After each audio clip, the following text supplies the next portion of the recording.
रवी, कधी आला तू? बस आताच आलो बाबा.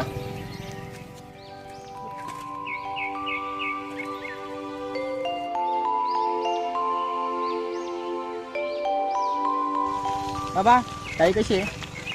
कशी आहे? कशी आहे काय विचारतो? आता घरी चालतच आहे तर बघून घे कशी आहे. तर तसंही सारखी तुझी आठवण करत राहते.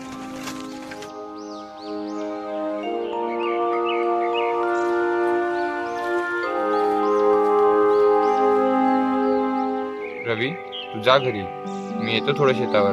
हो बाबा.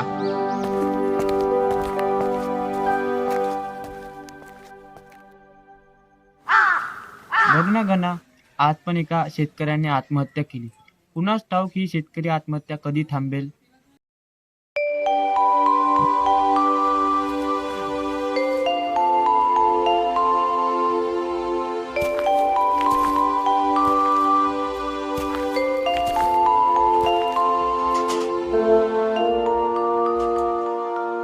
अरे रवी, तुझी तायडी कुठे गेली?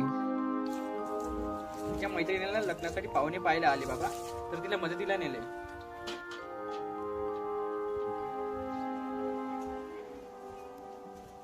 तुझ्या बी तायडीचं आता वय झालंय, यंदा तिचं बी लगीन करायला हवं. बरं बाळा, बाकी तुझं शिक्षण वगैरे कसं चाललंय? होय बाबा, सगळं ठीक आहे, पण ह्या वर्षाची फीस भरण्यात आली नाही. या महिन्यात जर फीस भरली नाही तर ते मला परीक्षेला बसू देणार नाही. बरं बाळा, तू काळजी करू नको, मी करतो काहीतरी पैशाचा तुझ्या. बरं बाळा, थोडं पाणी घे की माझ्यासाठी.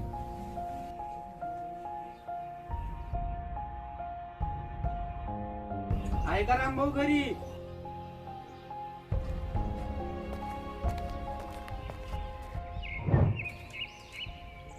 किती वर्ष झाली तुम्ही बँकेचं लोन फेडलं नाही?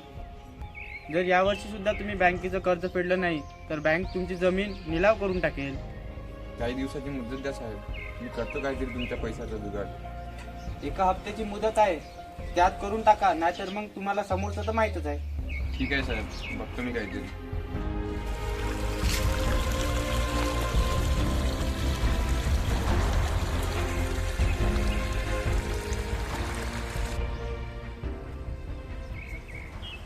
ओ रामभाऊ, काय चाललं? काय म्हणता रामभाऊ, कशी चालली शेती? काय सांगू सदा, शेतीत यावर्षी तर मला वाटत नाही काही पिकणार म्हणून. मला तर काही समजेन असं झालं. मुलीचं लग्नाचं वय झालेलं आहे, मुलाला शिक्षणासाठी पैसे पाहिजे, बँकेचं सुद्धा लोन बाकी आहे, आणि यावर्षी शेतमालाला भावसुद्धा नाही आणि शेतमाल बराचसा पिकेल असं वाटत सुद्धा नाही. खरं आहे रामभाऊ, सर्व शेतकऱ्यांचे यावर्षी सारखेच हाल आहे. काय सांगू रामभाऊ, आपल्या या कृषीप्रधान देशात शेतकऱ्याला काळीची मात्र किंमत नाही. खरे सदा, सरकार दरवर्षी कर्जमाफीचे आश्वासन देतात, मात्र कर्जमाफी कधी होत नाही. आता या हप्त्यात जर बँकेचे कर्ज फेडले नाही तर माझ्या वावरावर निलामी येणार. काळजी नको करू रामभाऊ, निघेल काहीतरी पर्याय. निघेल पर्याय, पण तो आता शेवटचाच.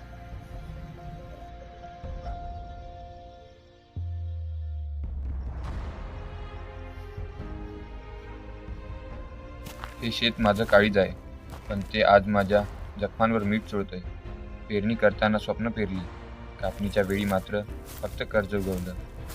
जग म्हणतं हिंमत ठेव, पण रोज रोज मोडणारी हिंमत कोण जोडणार? मी शेतकरी आहे, पण आज माझ्या नशिबानेच मला हरवलं. मी आज एक माणूस म्हणून, एक शेतकरी म्हणून आणि एक बाप म्हणून हरलो.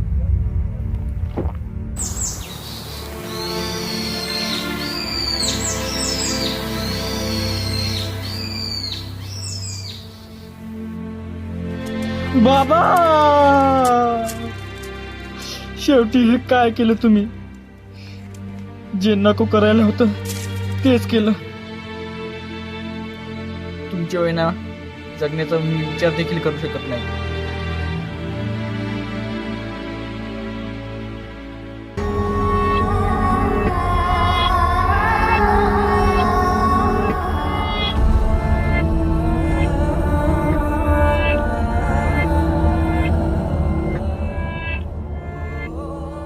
ज्याने पाणी दिले पिकांना तो आज अश्रू पिऊन जगतोय. देश मोठा म्हणतो कसा जेव्हा शेतकरी रोज मरतोय.